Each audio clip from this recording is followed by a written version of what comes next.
আচ্ছা, ছাত্র শিবিরকে নিয়ে যে আগে একটা ভয়ভীতি কাজ করতো মানুষের মধ্যে, ওই জিনিসটা কি এখন কাজ করে? আগে তো মানুষের মুখে শুনতাম, আমি তো কখনো আর দেখি না এখানে এসে।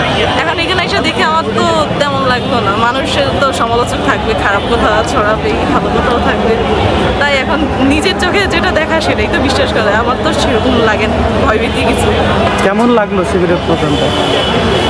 অনেক বড় আয়োজন ছিল, তাই অনেক ভালো হয়েছে। তারপর সাদিক কাইম ভাইয়া আসছে, তাই আরো ভালো লাগছে।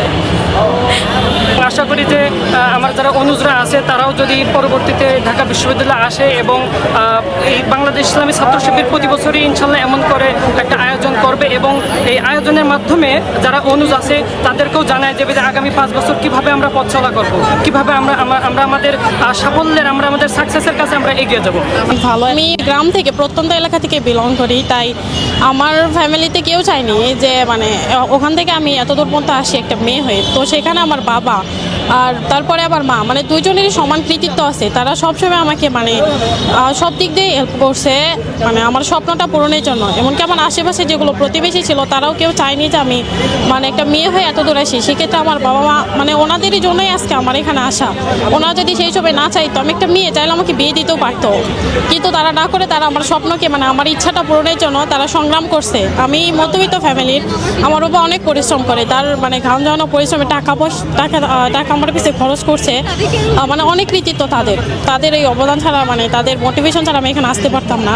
তো সর্বোপরি মহান আল্লাহ তাআলার পরে আমি আমার বাবা মাকে জানাই ধন্যবাদ। আর আমার কিছু বিশেষ মানুষ আছে যারা আমাকে সবসময় মোটিভেশন দিছে, তাদেরকেও অসংখ্য ধন্যবাদ এবং তাদের কাছে আন্তরিকভাবে কৃতজ্ঞ। নবীন বন এখানে এসে মানে আমার মানে অনেকটাই ভালো লাগতেছে যে এত সুন্দর একটা অ্যারেঞ্জমেন্ট। মানে আমি আগে কখনো এরকম মানে নবীন বন অনুষ্ঠানে অ্যাটেন্ড করিনি। আরেকটা ছিল ছাত্রী শিবিরের, এটা অনেক ভালো লাগতেছে, আমার অনুভূতি অনেক ভালো, এত সুন্দর সুশৃঙ্খল।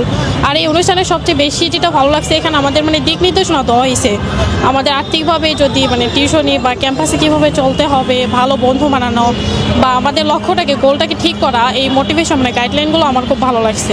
এবং মানে টোটালি আমাদের ইউনিভার্সিটি লাইফে কেমন করে সাজিয়ে দিতে পারলে আমরা আমাদের ইন ফিউচার লাইফে কীভাবে শাইন করতে পারবো ক্যারিয়ারে, সেই ব্যাপারগুলোতে আমাদের গাইড করার চেষ্টা করছি। আপাত দৃষ্টিতে আজকের প্রোগ্রাম আসার পরে মনে হচ্ছে যে তাদের থেকে ভালো একটা সাড়া পাওয়া যাবে, যেহেতু মানে অর্থাৎ তাদের পক্ষ থেকে যে একটা ওয়েলফেয়ার পলিটিক্সের যে একটা ধারা দেখতে পাচ্ছে এবং স্টুডেন্টদের কল্যাণে তারা এই কাজগুলো করে যাচ্ছে।